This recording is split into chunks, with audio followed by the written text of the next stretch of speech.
অতিক্রম করেছেন। আর পুপনকির কথা আমরা এখানে অনেকেই জানি। পুপনকির সেই জঙ্গলের ভিতরে যেখানে জনমানবের দেখা নাই, সেখানে সুদীর্ঘ 40টি বছর বা তার বেশি তিনি ওখানে কাটিয়েছেন। স্বাবলম্বনের ক্ষমতা সারা পৃথিবীকে দেখানোর জন্য, যে অন্যের উপরে নির্ভর না করে, অন্যের উপরে কোনরূপ অন্যের দিকে হাত না পেতে বা চাঁদা না তুলে একটি আদর্শ পথে মানুষকে সঠিক দিশা দেখানো যায় এবং যে কোনো মানুষ ইচ্ছা করলেই স্বাবলম্বনের শক্তিতে সে অপরাজেয় হতে পারে, সেটা তিনি দেখালেন। আমরা অনেকেই ভাবি যে অর্থনৈতিকভাবে দুর্বল তারা কি করে সামনে এগোবে, কিন্তু যদি কেউ সৎভাবে জীবনযাপন করে তাহলে অর্থনৈতিকভাবে তাকে ওই দুর্বল অবস্থায় থাকতে হয় না। আমি যদি কখনো কাউকে এক বিন্দু না ঠকানোর চেষ্টা করি, আমাকে দেওয়া সামর্থ্য তার যদি সদ্ব্যবহার করতে থাকি, তাহলে কখনো অন্যের দিকে পরমুখাপেক্ষী আমার হতে হবে না। আর আমরা বাস্তবিক অর্থে নিজেদেরকে যদি সঠিকভাবে গড়ে তুলি, কিভাবে গড়ে তুলব? উনি তার প্রথম যে নির্দেশনা দিলেন দিনলিপিতে। দিনলিপি নামক বইটি আমরা অনেকে হয়তো দেখেছি, কারো বাড়িতে আছে, পড়ে আছে আলমারিতে, পড়ে আছে ওই বইয়ের থাকে বিভিন্ন জায়গায় বা ট্রাঙ্কের ভিতরে, কিন্তু ওটা ট্রাঙ্কে, আলমারিতে বা তাকের মধ্যে পড়ে থাকার কথা ছিল না। ওটাকে নিয়মিত ব্যবহার করতে হবে। ওখানে 35টি প্রশ্নের মধ্যে আপনার জীবনের সব কিছু রয়েছে। জীবনের এমন কোনো দিক নেই যে দিক ওই 35টি প্রশ্নের মধ্যে ধরা হয়নি। যেমন শ্রীমদ্ ভাগবত গীতা, আমাদের জীবনের সকল নির্দেশনা সেখানে দেওয়া আছে।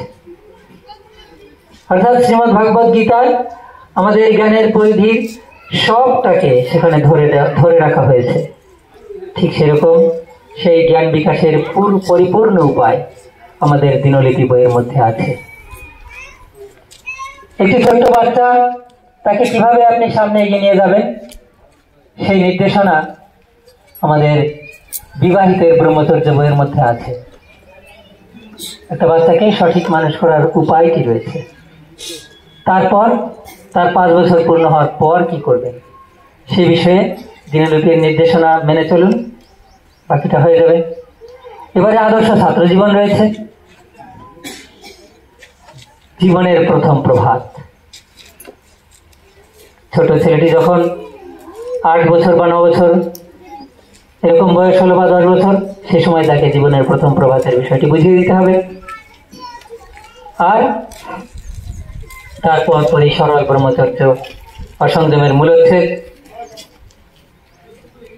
এবং আদর্শ ছাত্র জীবনের পুরো বিষয় তাকে জানান। মেয়েদের ক্ষেত্রে এটা কি করবেন? কুমারীর পবিত্রতা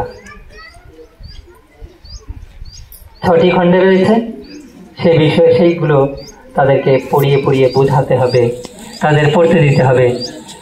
আমাদের মানব জীবনের আমরা একটি দিক নিয়ে সামনে এগোতে চেষ্টা করছি, তার ফলে কি হচ্ছে, যে দিকটা পুরোপুরি এই বৈষয়িক দিক,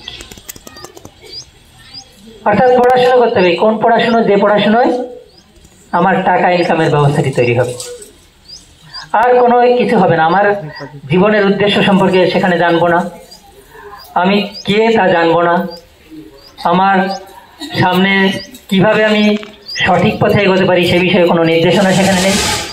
শুধু কিছু পয়সা ইনকামের ব্যবস্থা আছে।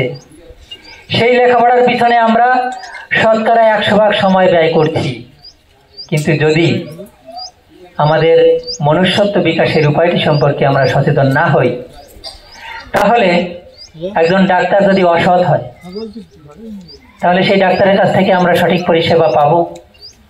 আমরা সঠিক চিকিৎসা পাবো না।